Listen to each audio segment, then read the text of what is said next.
Hi children, welcome to Math Rhythm. This is chapter 1 Number Systems of Class 9 CBSE.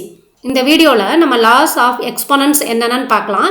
அதை apply பண்ணி எப்படி some solve பண்ணுறதுன்னு பார்க்கலாம். ஓகேவா? ஃபஸ்ட்டு எக்ஸ்போனன்ட்ஸ்னால் என்னென்னு பார்க்கலாம். எக்ஸ்போனன்ட்ன்றது என்ன ரெஃபர் பண்ணோம்னா ஒரு நம்பரை அதே நம்பரால் நம்ம எத்தனை டைம் மல்டிப்ளை பண்ணியிருக்கோன்றதை ரெஃபர் பண்ணோம். ஓகேவா? ஃபார் எக்ஸாம்பிள் நம்ம 2 × 2 × 2 பண்ணியிருக்கோமா, 3 டைம்ஸ் மல்டிப்ளை பண்ணியிருக்கோம். ஸோ இதை நம்ம எப்படி எழுதலாம்னா 2^3 எழுதலாம். இந்த பவரில் எழுதுகிறோம் இல்லையா, இதை தான் வந்து நம்ம எக்ஸ்போனன்ட்னு சொல்லுவோம். ஓகேவா? சப்போஸ் ஒரு நம்பரை நம்ம 5 டைம்ஸ் மல்டிப்ளை பண்ணியிருந்தோம்னா, ஃபார் எக்ஸாம்பிள் 4 வந்து நம்ம 5 டைம்ஸ் மல்டிப்ளை பண்ணியிருந்தோம்னா அதை நம்ம என்னென்னு எழுதலாம், 4^5ன்னு எழுதலாம். இந்த 4ன்றது பேஸ், 5ன்றது எக்ஸ்போனன்ட். நம்ம பவரில் என்ன எழுதியிருக்குமோ அதை வந்து நம்ம எக்ஸ்போனன்ட்னு சொல்லுவோம். ஓகேவா? ஸோ இந்த எக்ஸ்போனன்ட்ஸ்க்கு ரிலேட்டடாக என்னென்ன லாஸ் இருக்குன்னு பார்க்கலாம். இப்போ a⁴m × a⁴n இருக்குன்னு வச்சுக்கலாம். இப்போ 2^3 எடுத்துக்கிட்டோம்னா 2ன்றது பேஸு, 3ன்றது எக்ஸ்போனன்ட். அதே மாதிரி இந்த a⁴mல ஏன்றது பேஸு, mன்றது எக்ஸ்போனன்ட். ஓகேவா? பேஸ் வந்து சேமாக இருக்கும். பவர் டிஃபர் ஆச்சுன்னா அதை எப்படி மல்டிப்ளை பண்ணணும்னா a⁴m+n பவர்ஸ் ரெண்டையும் ஆட் பண்ணிடணும். இதுக்கு ஒரு எக்ஸாம்பிள் போடலாம். இப்போ 5^7ஐயும் 5^3ஐயும் மல்டிப்ளை பண்ணணும்னா நம்ம என்ன பண்ணலாம், 5^7+3 பண்ணலாம். This is equal to 5^10. So base சேமாக இருந்து பவர்ஸ் மட்டும் டிஃப்ரெண்ட்டாக உள்ள ரெண்டு நம்பர் எடுத்து நம்ம மல்டிப்ளை பண்ணணும்னா அதுக்கு என்ன பண்ணணும்னா அந்த பவர்ஸை மட்டும் நம்ம ஆட் பண்ணி எழுதணும். ஓகேவா? நெக்ஸ்ட் என்னென்னு பார்க்கலாம். இப்போ நமக்கு a⁴m கொடுத்துருக்காங்கன்னா அதை என்ன பண்ணணும்னா எம்மையும் என்னையும் நம்ம மல்டிப்ளை பண்ணிக்கலாம். ஸோ a⁴m × n எழுதலாம். இப்போ இந்த சம்க்கு ஒரு எக்ஸாம்பிள் பார்க்கலாம்.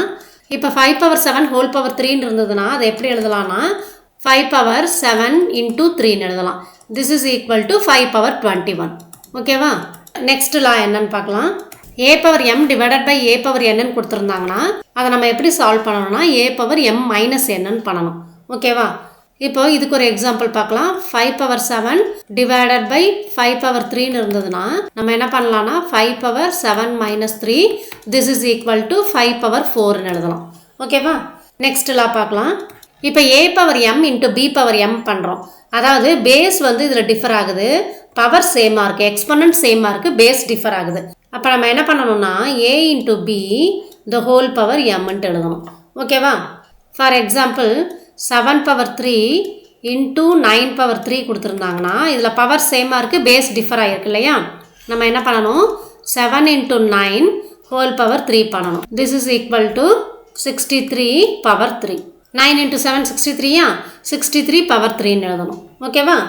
நெக்ஸ்ட் லா என்னன்னு பார்க்கலாமா. a⁴0 is equal to 1. எந்த நம்பராக இருந்தாலும் அதோட பவர் 0வாக இருந்துச்சுன்னா அதோட வேல்யூ 1. 5^0வாக இருந்தாலும் சரி, 100^0வாக இருந்தாலும் சரி, எனி நம்பர் அதோட பவர் வந்து 0வாக இருக்கும்போது அதோட வேல்யூ வந்து 1ன்னு வரும். ஓகேவா? நெக்ஸ்ட் என்னன்னு பார்க்கலாமா. இப்போ 1/a⁴n எழுதணும்னா அதை நம்ம எப்படி எழுதலாம்னா a⁻−n. ஸோ இந்த a⁴n வந்து நியூமரேட்டருக்கு போகும்போது a⁻−n ஆயிரும். ஃபார் எக்ஸாம்பிள் 1/7^5 எழுதணும்னா அதை நம்ம 7^−5 எழுதிக்கலாம்.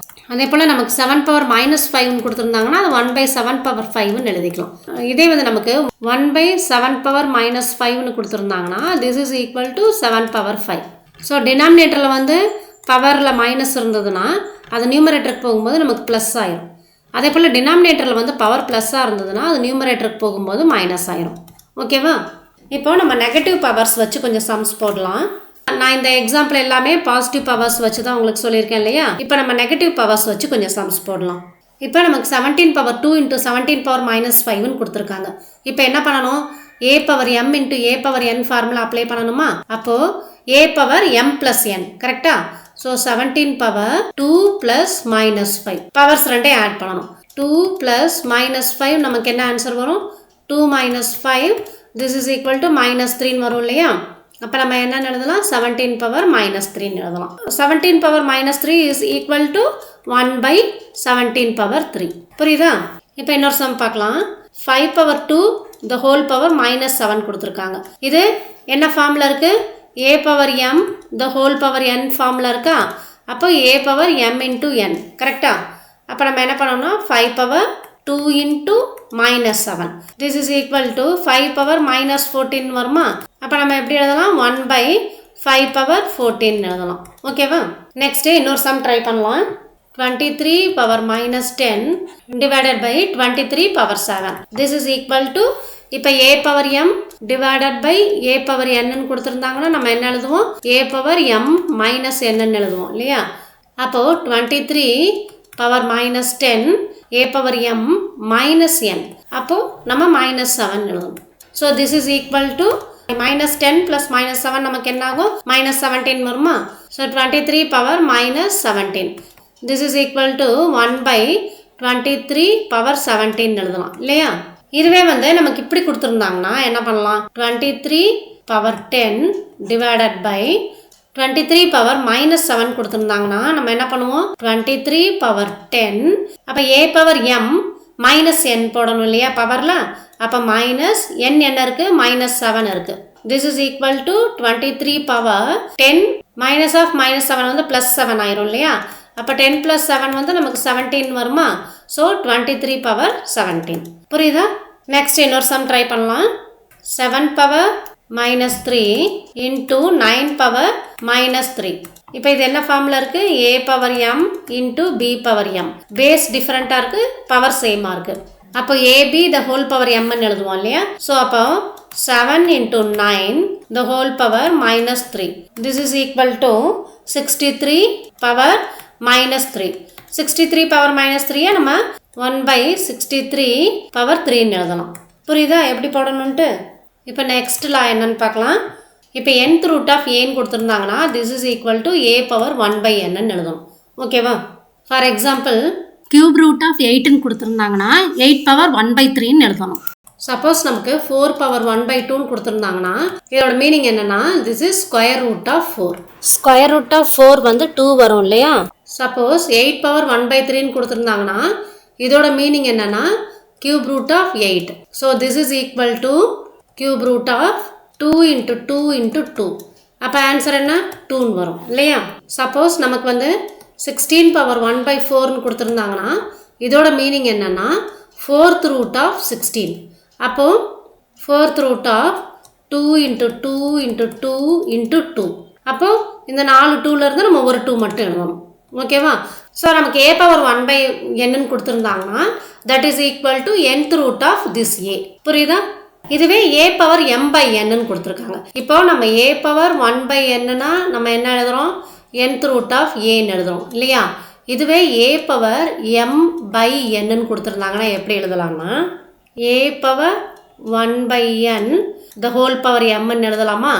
அப்போ a பவர் 1 by n-னா nth ரூட் ஆஃப் a இல்லையா? nth root of a the whole power m-ன்னு எழுதலாம். இன்னொரு மெத்தட் என்னன்னா a power m by n நம்ம எப்படி எழுதலாம்? a power m the whole power 1 by n எழுதலாமா? this is equal to nth root of a power m. கரெக்டா? இப்போ இதை சம் வச்சு நான் எக்ஸ்பிளைன் பண்ணுறேன், உங்களுக்கு இன்னும் கிளியராக ஐடியா வரும். இப்போ 4 பவர் 3 by 2ன்னு கொடுத்துருந்தாங்கன்னா நம்ம என்ன பண்ணலான்னா 4 பவர் 1 by 2 ஃபைண்ட் அவுட் பண்ணிவிட்டு அதை கியூப் பண்ணலாம். 4 பவர் 1 by 2னா என்ன? ஸ்கொயர் ரூட் ஆஃப் 4 இல்லையா? Square root of 4 the whole power 3. Square root of 4 நமக்கு என்ன வரும்? 2 வருமா? 2 power 3. This is equal to 8. கரெக்டா? இதுவே இன்னொரு மெத்தடில் எப்படி பண்ணலாம்? 4 power 3 by 2. This is equal to 4 power 3 the whole power 1 by 2. இல்லையா? அப்போ 4 power 3னா நமக்கு என்ன வரும்? 64 வரும் இல்லையா? 64 power 1 by 2. This is equal to square root of 64. அப்போ ஸ்கொயர் ரூட் ஆஃப் 64னா நமக்கு 8 வரும். இந்த மெத்தடில் பண்ணாலும் 8 தான், இந்த மெத்தடில் பண்ணாலும் 8 தான். ஓகேவா? ஸோ நமக்கு a power m by n find out பண்ண சொல்லியிருந்தாங்கன்னா a power 1 by n the whole power m பண்ணலாம். அப்படி இல்லைனா a power m the whole power 1 by n பண்ணலாம். இப்போ இன்னொரு எக்ஸாம்பிள் ட்ரை பண்ணலாம். 32 பவர் 2 by 5 கொடுத்துருந்தாங்கன்னா நம்ம ஃபஸ்ட்டு என்ன பண்ணலாம்? 32 power 1 by 5 the whole power 2ன்னு எழுதலாம். 32 பவர் 1 by 5னா 5th ரூட் ஆஃப் 32. கரெக்டா? the whole power 2. இப்போ 5th root of 32 find out பண்ணுறதுக்கு நம்ம 32 prime factorization பண்ணி 2 into 2 into 2 into 2 into 2ன்னு எழுதியிருக்கோம். இப்போ இது 5th rootன்றதுனால 5 factorsலேருந்து 1 எடுக்கணும். ஸோ இந்த 5 2ஸ்லேருந்து நம்ம ஒரு 2 மட்டும் எடுத்துக்கலாம். ஓகேவா? அப்போ 5th root of 32 வந்து 2வா?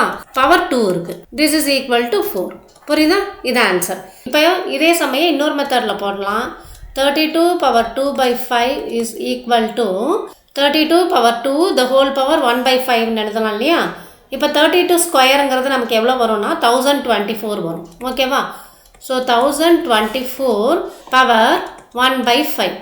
This is equal to 5th root of 1024. 1024 power 1 by 5 na 5th root of 1024 இல்லையா? இப்போ 1024 நம்ம prime factorization பண்ணிக்கலாம். அப்போ எத்தனை 2's வருது?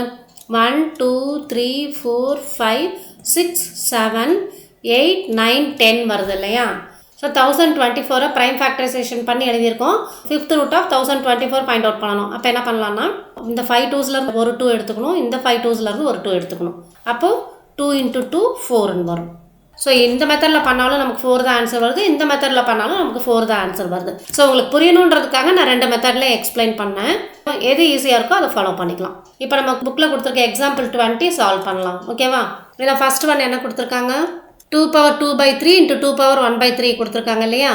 2 power 2 by 3 into 2 power 1 by 3. So this is equal to a power m into a power n formula இல்லையா? அப்போ a power m plus n. அப்போ நம்ம என்ன பண்ணணும்? 2 power 2 by 3 plus 1 by 3 பண்ணணும். கரெக்டா? அப்போ 2 by 3 plus 1 by 3 பண்ணால் நமக்கு என்ன வரும்? டினாமினேட்டரில் 3, நியூமரேட்டரில் 2 plus 1 வரும் இல்லையா? அப்போ 3 by 3னா we will get 1. So this is equal to 2 power 1. 2 power 1னா நமக்கு 2 ஆன்சர். ஓகேவா? செகண்ட் ஒன் பண்ணலாம். செகண்ட் ஒன் வந்து 3 power 1 by 5 the whole power 4 கொடுத்துருக்காங்களா? அப்போ a power m the whole power n formula இல்லையா? This is equal to a power m into n. So நம்ம என்ன பண்ணலாம்? 3 power 1 by 5 into 4ன்னு எழுதலாமா? This is equal to 1 by 5 into 4 நமக்கு 4 by 5ன்னு வரும். அப்போ what is answer? 3 power 4 by 5. ஓகேவா? Next one பண்ணலாம். Third sum. இது வந்து 7 power 1 by 5. ஓகேவா? 7 power 1 by 5 divided by 7 power 1 by 3. So this is equal to a power m divided by a power n னா a power m minus n ன்னு எழுதுவோம் இல்லையா? அப்போ 7 power 1 by 5 minus 1 by 3ன்னு வரும். So 1 by 5 minus 1 by 3 நம்ம solve பண்ணலாம்.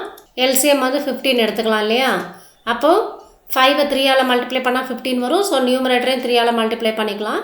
So 3 minus 3 5ஆல் multiply பண்ணால் நமக்கு 15 வரும். ஸோ நியூமரேட்டரையும் 5ஆல் மல்டிப்ளை பண்ணிக்கலாம். ஸோ 3 minus 5ன்னு வரும். அப்போ minus 2 by 15 வரும் இல்லையா?